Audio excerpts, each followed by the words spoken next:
In this incredible world of Blox fruits, one of the most important things that you have to focus on in this game is the stats. If you have your points in the wrong stats, you're gonna fail, you guys. Trust me. That's why today we're gonna be going over what are the best stats to use in Blox fruits, you guys. Take it from me. I'm max level. I got a whole lot of money, and I can teach you. So sit back, relax, and take some notes, you guys. If you enjoy, subscribe and hit that bell. Check out all my socials down below, especially my Discord server.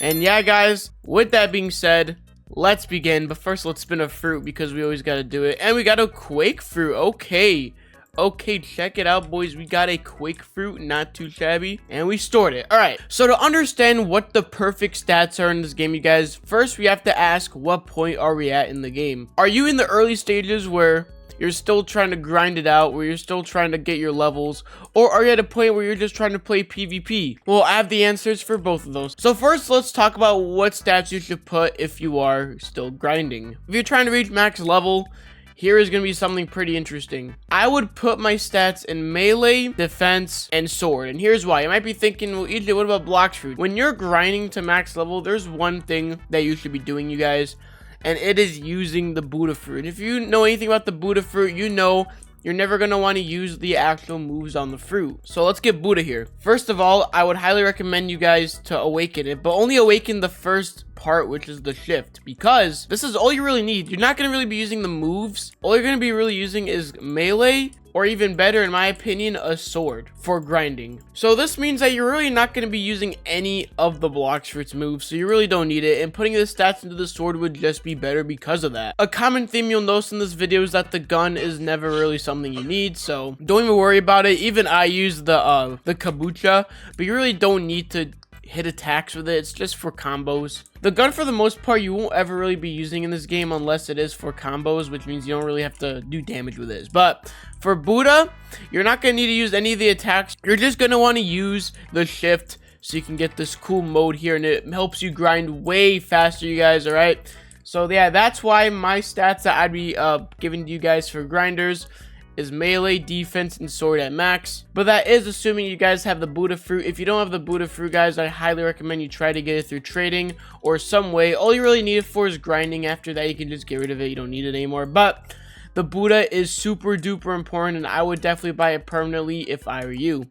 But now let's talk about the late game players. These are the players that have already reached max level, probably waiting for a new update like me. But these are the players that are going to need different stats, you guys, because if you're at this point, you probably want to do PvP, which, as you can see, I don't really do.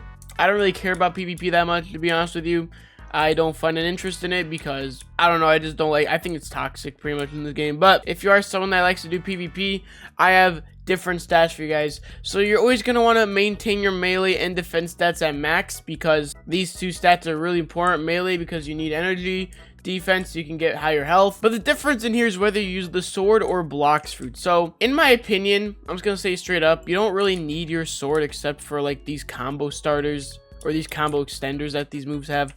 That's about it, and you don't really have to do damage with it because all it's going to do is extend the combo. So I would not actually recommend you put your stats into the sword. Gun, same thing as well, just extenders, that's it. I would honestly put it in the Blox fruit, because once you get to the point where you're doing PvP, you're going to be using fruits like Kitsune most likely, and this fruit, you need to use the moves, you need to use the transformation.